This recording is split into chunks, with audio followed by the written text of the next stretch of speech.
thing to say is, well, thank you for having the chat with me.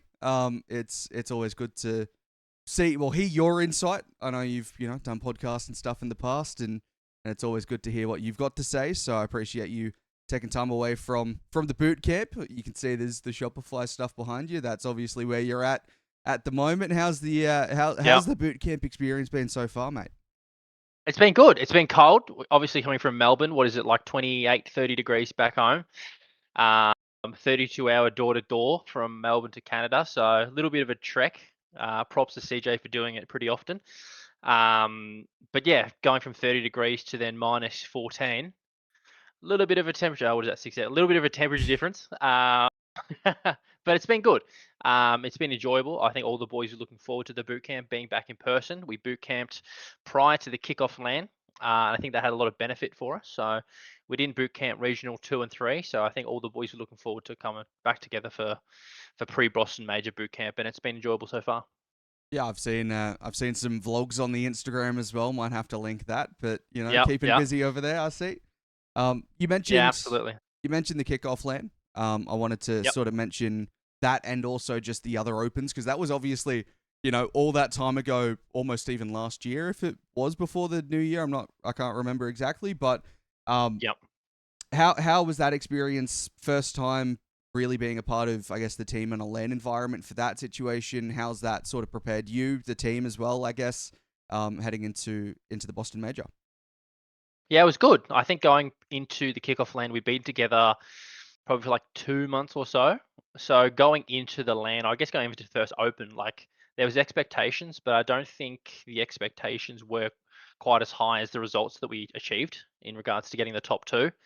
Um, so I think there was that sort of blend of it. But sort of reflecting back, like it was a pretty surreal experience in getting that opportunity to obviously have a LAN for Open One, being pretty beneficial to sort of see how the boys gel in person together on stage, sort of the reactions in between games, all important info and data that I can use going into a major.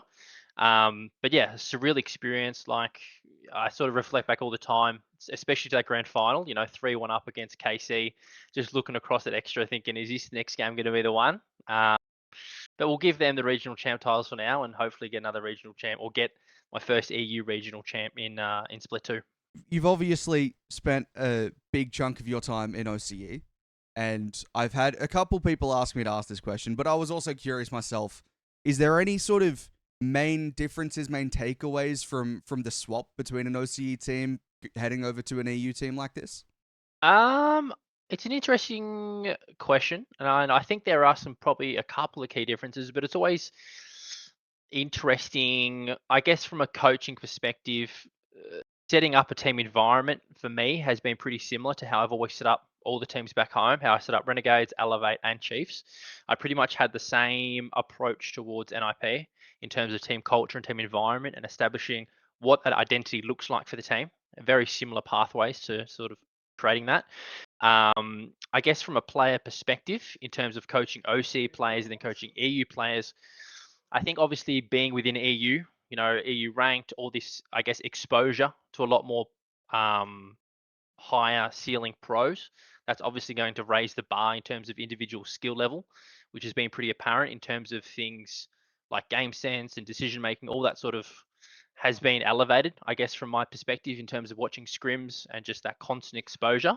So I think that's probably the big key difference in terms of coaching an OCE team to an EU team is probably consistency. Consistency in terms of making the right decisions.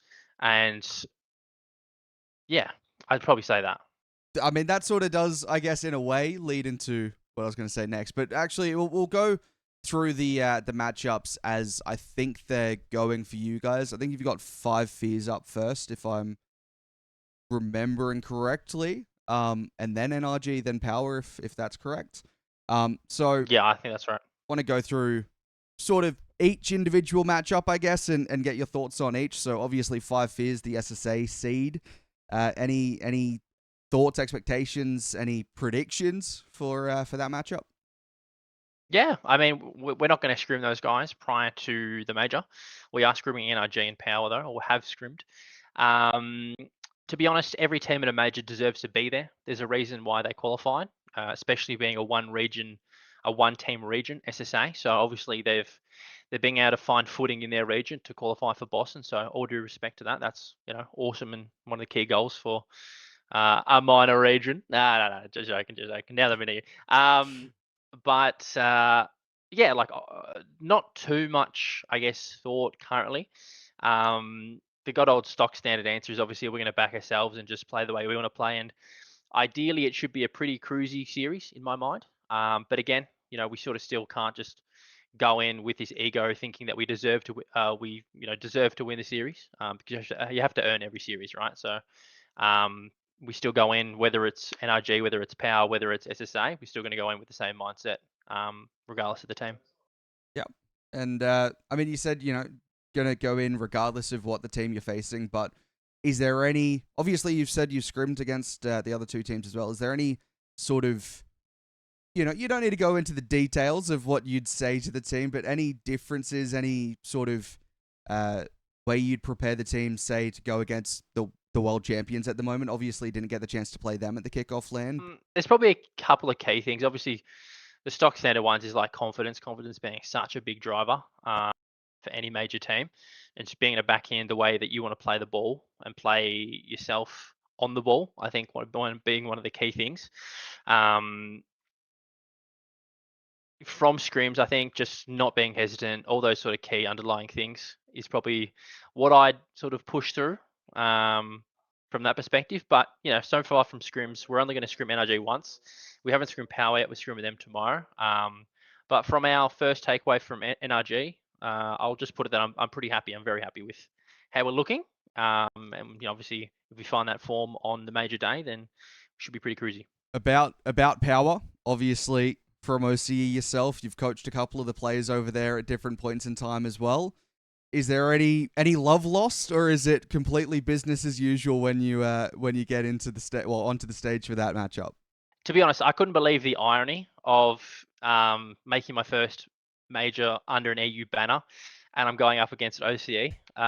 Pretty crazy turn of events. I know that I'll definitely get up on, or whether it's facing or whether it's opposite, I'm sure I'll have a bit of a cheeky smile at Fiber and Gus. I mean, Fiber, Gus, and Super Luke. I've coached all three of the boys, right? Even Freaky, I've worked with Freaky. So it's going to be a cool little experience, but at the same time, it's going to be business as usual because, we want to top our group. And in order to do that, we've got to beat Power.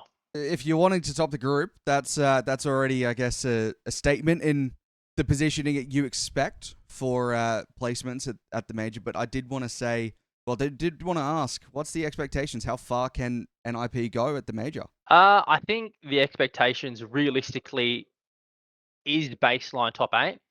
I think we are fighting for top 4. I think that's a pretty realistic sort of area. Top 6, around that top 8, top 6, top 4 area domain is probably where we're fighting for.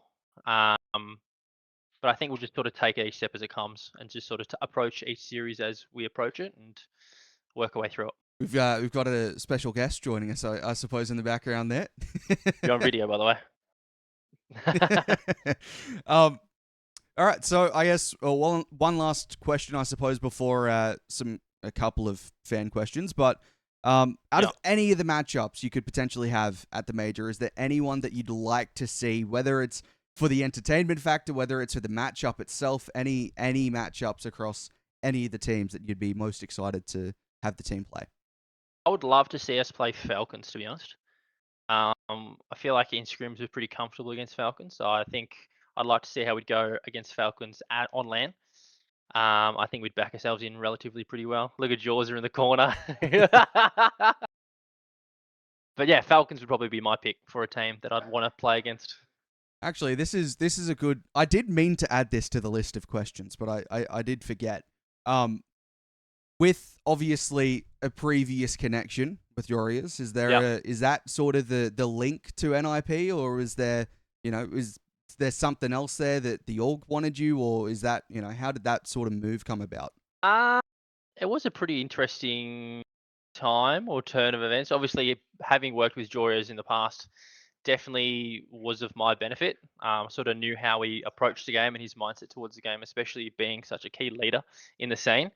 So I'd say that probably had a bit of an impact going forward, knowing that I guess he was aware or had glimpses of my coaching style, which probably definitely helped in, I guess, eventually getting across the line. Couple of fan questions. Yep. Firstly, what do you take away from each series? How it sort of changes, from the wins to the losses? What sort of difference do those make as well? But yeah, what takeaway from each series do you have? Yeah, absolutely. Good question. I think it's really important to look at each series individually. And I guess what I mean by that is sometimes we sort of clump series together in terms of one series result feeding into the next and not being able to differentiate between them, which I think is really importantly, especially looking back introspectively and reflecting on what can we take away from that individual series. Usually from its core perspective, I always sort of gauge in terms of what went right, what went wrong, and how can we fix what went wrong. And sort of just having that as a baseline standard for reflecting, which I think is my, I guess, key way of looking at a series. And I think that allows us to sort of transform those losses into meaningful losses where we can actually get data or we can actually understand what went wrong, and how we can fix that going into the next series. This the last question actually, I guess, somewhat ties into not clumping series in together, I suppose, with the time between each series on a LAN. I think there's 4 or 5-ish hours between the first and second series you guys will play. What sort Yep. of what's the process of keeping confidence, keeping focus high when there's such a long break in between each series? Yeah, I mean, I think we play first up on day one, like 11 o'clock, and I think our next series is like 3 or even 4, potentially 3. So that's a bit of a gap. We'll obviously after our first series, we'll go have lunch, we'll sit together as a team, and I think having that team moment is important after a series, whether it be a win or a loss, and being able to sort of again reflect on that series. But for me, yeah, sort of being together after a series and then coming back, and whether it be a little bit of a downtime where one of the players goes outside or we go outside for walks, get a bit of fresh air, then come back. Most likely we'll have a warm up prior to the second scrim, so that obviously cuts down the time a little bit. But yeah, sort of having that nice, I guess, team moments and reflecting on the scrim, reflecting on the series. And making sure we utilize our time appropriately and effectively. If there's any shout outs, thoughts, messages, etc. So anything you want Yeah. to mention? Yeah, awesome. Obviously, shout out to you, Monty. Thanks for putting this together and I guess providing a bit of content for the Rocket League scene. It's always good to have content, which is awesome. Shout out to the boys. I wouldn't be here in Canada or going to the Boston Major without them. That's the reality.